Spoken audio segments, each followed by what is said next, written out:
Why is a US general tracking Burkina Faso's gold reserves? Why is he accusing African leaders of corruption on African soil under the mask of fighting terrorism? My people, this is no longer just diplomacy. It's soft power warfare. And today, we expose the double game of AFRICOM's top commander. You are watching Africa Pulse News, where the truth behind the headlines beats louder than propaganda. If you value African freedom, sovereignty, and justice, hit subscribe, like, and share this now to keep the pulse alive. Let's go.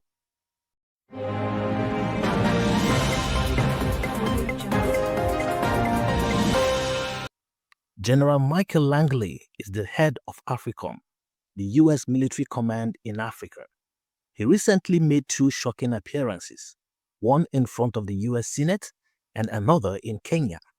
And the contradictions are stunning. In Washington, he claimed that Burkina Faso's leader, Captain Ibrahim Traoré, is using $4 billion in gold reserves to prop up military rule instead of helping the people. Absolutely, Chairman. I see this, and I don't mind calling them out, but Captain Traoré and Burkina Faso, as they know that both, whether it's their gold reserves, that is all those proceeds are just in exchange to protect the junta regime. There's a number of examples across. Even in Sudan, what's going on with the rapid support forces and in Burhan of the Sudan forces. But in Nairobi, under African media scrutiny, he said Burkina Faso is sovereign and can make its own decisions. So which is it, General? Are you respecting Africa's sovereignty or undermining it under the cover of counterterrorism? Soil, not for the first time, but this would be a good moment to ask about one of the countries that has taken its own autonomy, and that's Burkina Faso. Yeah. Your remarks recently at the Senate seem to suggest that he's diverting, General Traoré, is diverting its 4 billion gold reserves to sustain his military rule rather than for public welfare. These remarks sparked widespread condemnation across the continent. What did you mean by that statement? Let me speak to Burkina Faso's sovereignty. They maintain their sovereignty. They make their decisions how they use their resources. They make their decisions who their resources go to for military support. That's their sovereign right. But my cautionary tale was just from a military perspective. That was a Senate Armed Services Committee asking me a direct question. Burkina Faso, a lot of great things going on to progress them forward, okay? But then when you look at the military part of it, knowing that that's the epicenter of global terrorism, it was my time to illuminate that this is probably their weakest point, and there needs to be sufficient resources going towards for the whole fight of terrorism in that country, period. They make their decisions, though. That's their sovereignty, their sovereign right to make their decisions, what is appropriate, what's not. But I wanted to illuminate that it's going in the wrong direction now. ISIS is getting stronger. JNIM is getting stronger.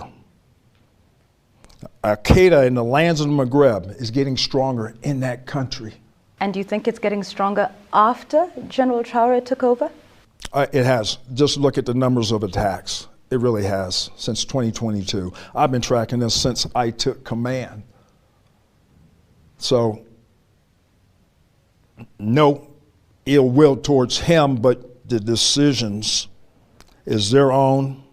They're looking for other ways to be able to, they're still on warfighting footing, but it's just going to take more resources. So you stand by that statement? Because there's been pressure on you to walk those statements back. That's my statement. That's my assessment. That is getting worse. More needs to be done for not just local, but whole of country, because of these violent extremist organizations are seeking revenue, they're seeking resources, they're seeking recruiting from the Burkinabe people, and they're seeking refuge within their country. That threatens their sovereignty. Let's be clear.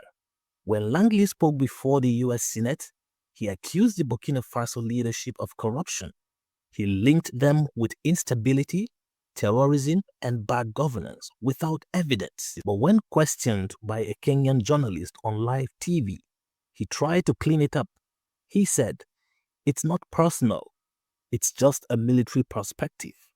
He said Burkina Faso is free to use its resources as it seems fit. Oh, really? Then why are US officials tracking African gold in the first place? Is this about fighting ISIS? Same script plays out again and again. African nations try to take control of their destiny, and suddenly Western powers cry out, terrorism. They send in advisors, offer training, talk about shared objectives, but at what cost? Let's not forget Libya. They said it was about freedom, but after Gaddafi's fall, the region was left in flames. Now Burkina Faso is saying no more. No more military bases. No more hidden hands. No more partnerships that benefit only Washington, Paris, and Brussels. They are defending their resources. They are building local resistance. And yes, that scares the hell out of foreign powers. The general says terrorism has increased since Traoré took over. But he says nothing about the decades of US and French counter-terrorism failures in the Sahel.